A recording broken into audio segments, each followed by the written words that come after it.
Está con nosotros María del Mar Ramón, es colombiana, vive en Argentina hace varios años ya, es periodista, escribe y es columnista de distintos medios y además es integrante de la asociación civil Red de Mujeres. Estuvo hasta hace un ratito acá en la ciudad de Santa Fe en un ciclo muy interesante que se llama Rueda de Ideas, que comenzó en el Centro Cultural Demos de nuestra ciudad y estuvo exponiendo ahí. ¿Cómo andas, María? Bienvenida. Muy bien, muchas gracias. ¿Todo bien? Todo muy bien. Recién llegada de Demos. Recién llegada, una jornada muy linda, la verdad.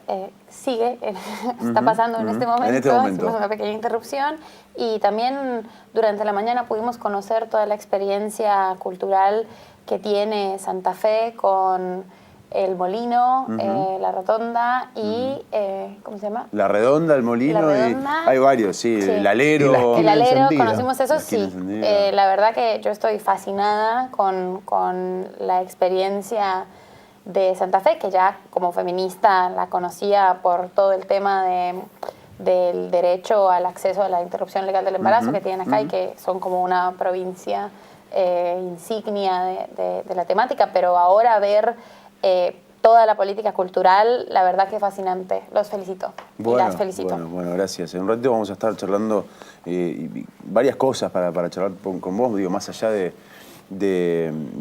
Red de Mujeres y de toda tu actividad.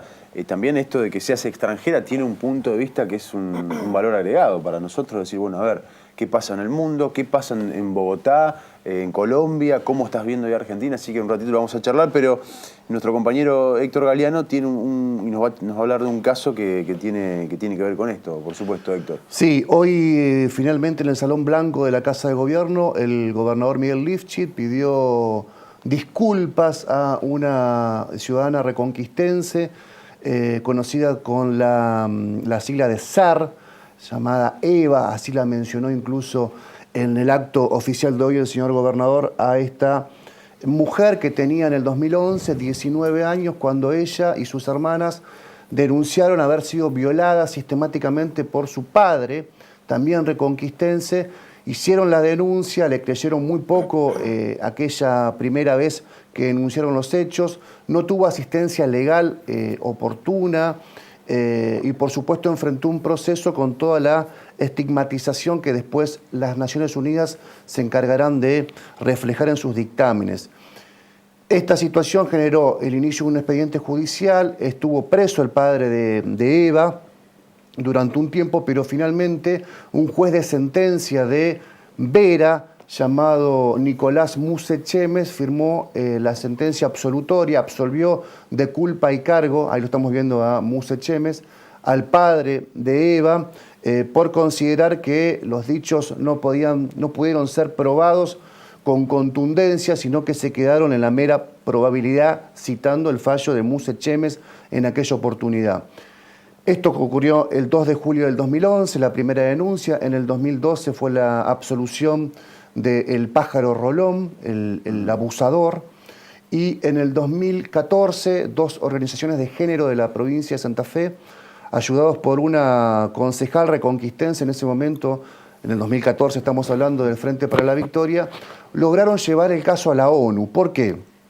Porque la absolución de Muse Chemes, este juez que veíamos recién en pantalla, fue confirmada por la Cámara de Apelaciones de Vera y el fiscal de cámaras, el doctor Bogino, no apeló esa confirmación de la absolución. Por lo tanto, el caso no pudo llegar a la Corte de la provincia y mucho menos a la Corte de la Nación.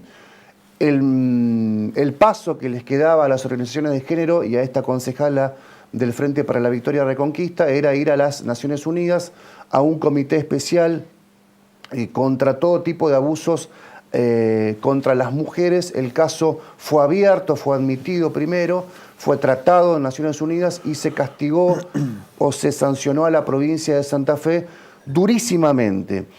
Esta sanción tuvo que ver en su momento con reparar económicamente a la víctima, darle una vivienda, un trabajo, una indemnización, una disculpa pública y además instruir a todos los jueces y juezas de la provincia de Santa Fe que trabajen específicamente en la cuestión de género, que era una materia pendiente en esta provincia desde por lo menos 2012.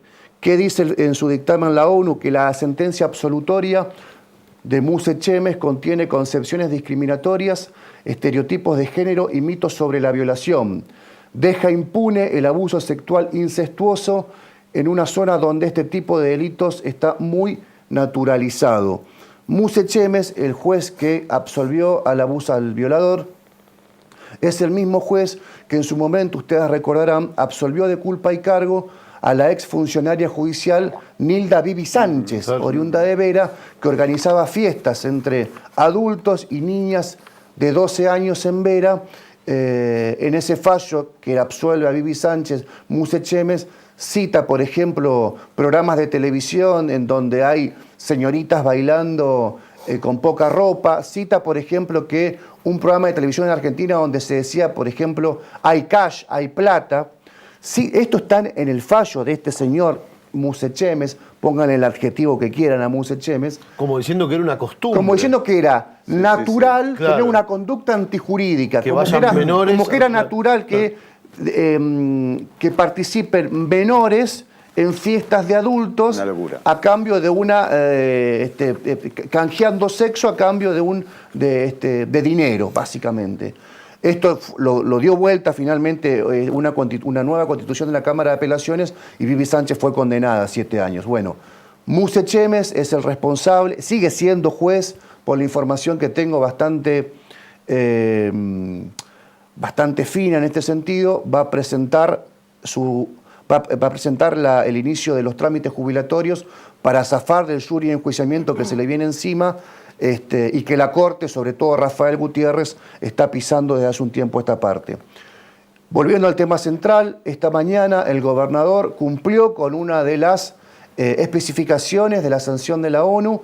Ya esta mujer, Eva, había sido trasladada a Reconquista Rosario, se le había dado una casa, se le había conseguido un trabajo, se la reparó económicamente y lo que concluía era la disculpa formal del Estado santafesino en la boca del gobernador Miguel Lifchit. Les propongo escuchar un poquito más de un minuto de Eva, que estuvo presente obviamente en el acto de esta mañana y que pudo hablar de su terrible caso frente a un sinnúmero de personas que estuvieron en el Salón Blanco.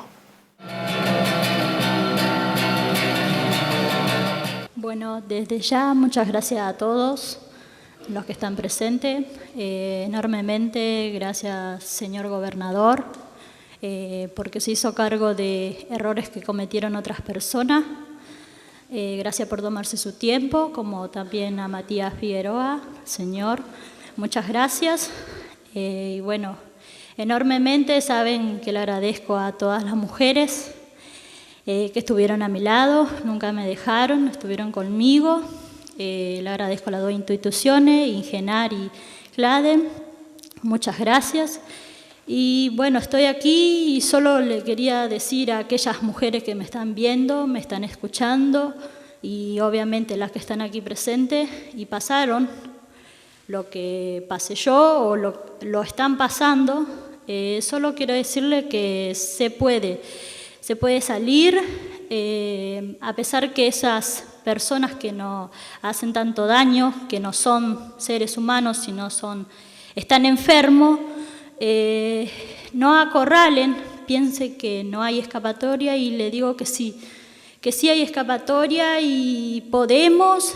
Para mí se hizo justicia en el sentido que se pudo ver mi caso, se pudo mostrar hacia la sociedad, digamos, a pesar de los periodismos, de los fiscales, los jueces, todos los que no hicieron bien su trabajo, pero por otra parte salió a la luz, salió para esas mujeres, para que vean que se puede y hoy soy feliz y gracias.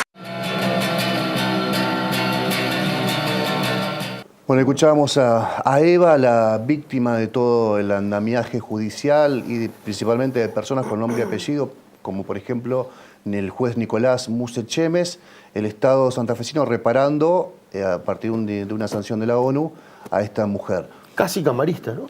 Casi camarista, por un pelito casi fue camarista Muse Chemes, se retiró su pliego, se retiró su pliego último momento de los enviados a la legislatura porque las denuncias que venían del norte santafesino, entre ellas el caso Rolón, el que estábamos viendo recién, hablaban de un accionar de un juez estereotipante, de un juez que relativiza las denuncias de las mujeres, en fin, lo que definió la ONU en su conclusión. Para cerrar, lo importante me parece además que el Estado repare a la víctima, es que una vez más, y dando pie a nuestra invitada que tenemos aquí en el estudio, una vez más organizaciones no gubernamentales de género haciendo scrum, impulsando este tipo de acciones en la justicia, en los estamentos que quedan en la justicia argentina o en los estamentos que quedan a nivel internacional.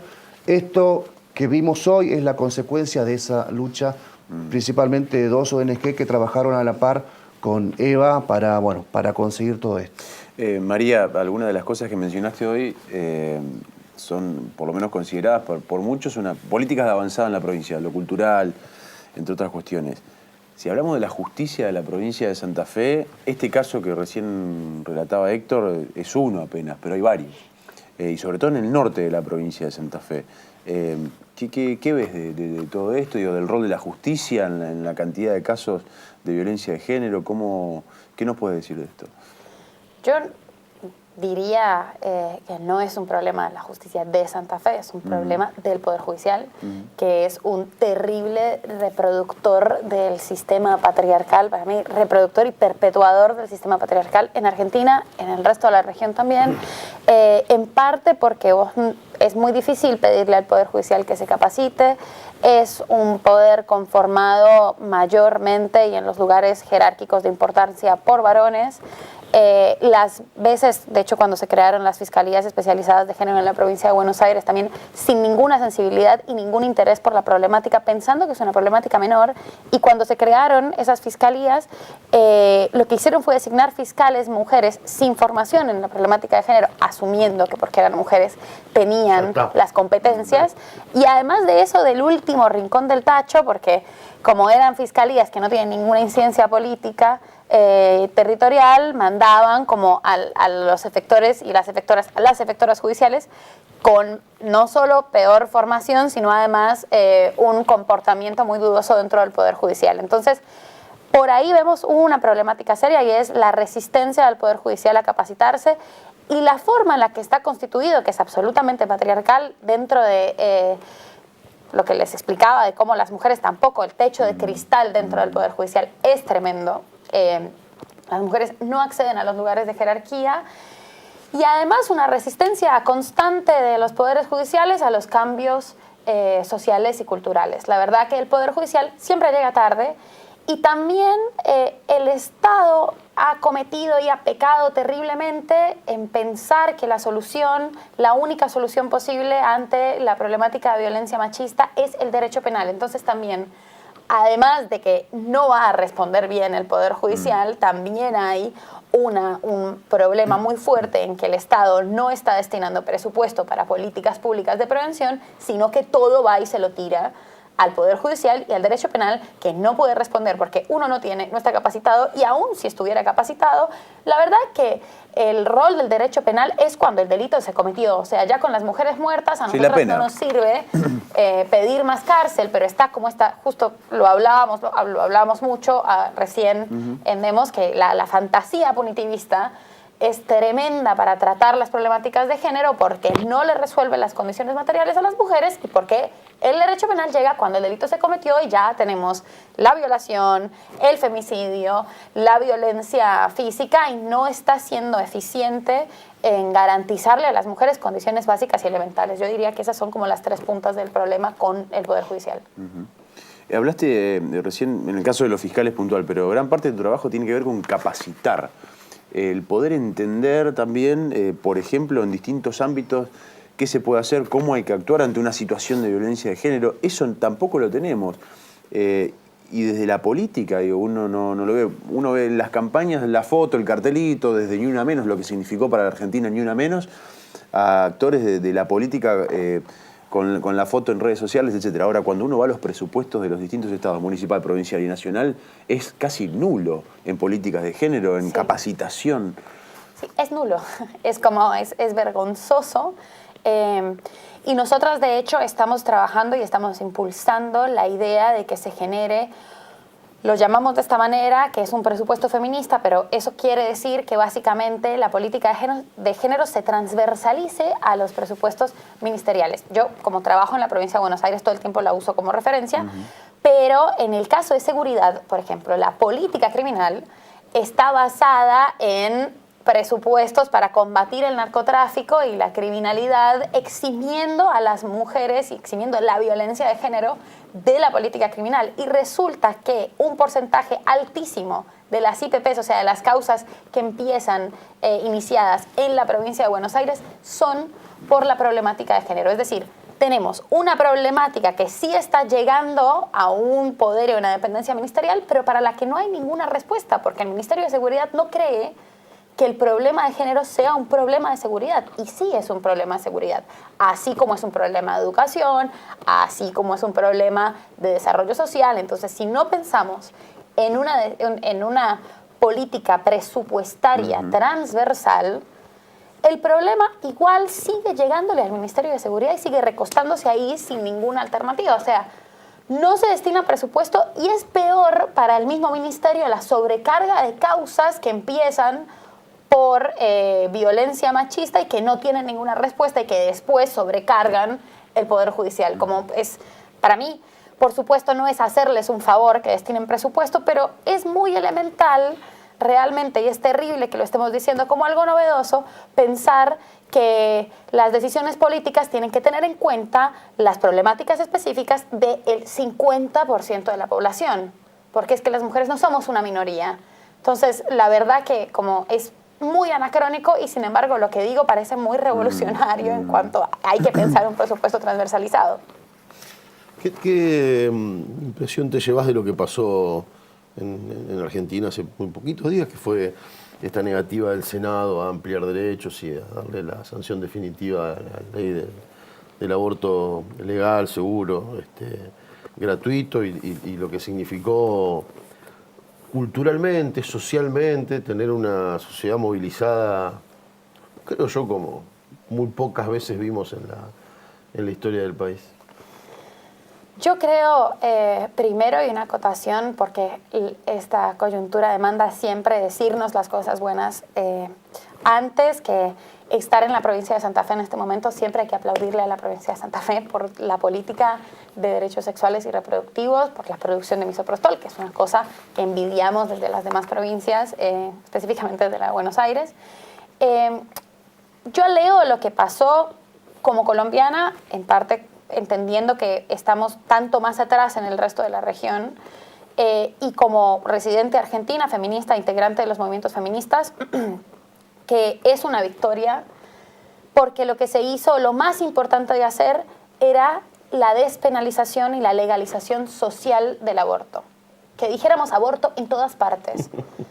Decir aborto, en contra o a favor, pero que se usara la palabra, como que era una palabra súper censurada. Bueno, la palabra misoprostol. Misoprostol. Era una palabra nula. Nula, absolutamente. En los medios de comunicación.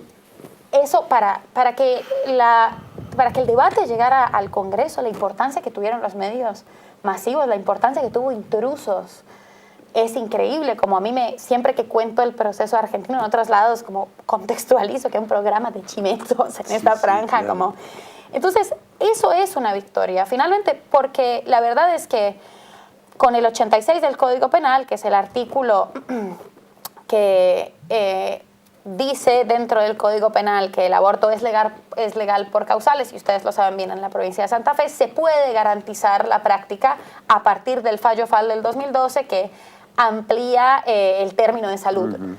Pero lo que faltaba, o una parte muy fundamental que faltaba, era justamente hablar de la práctica y lograr una despenalización y una legalización social de la práctica.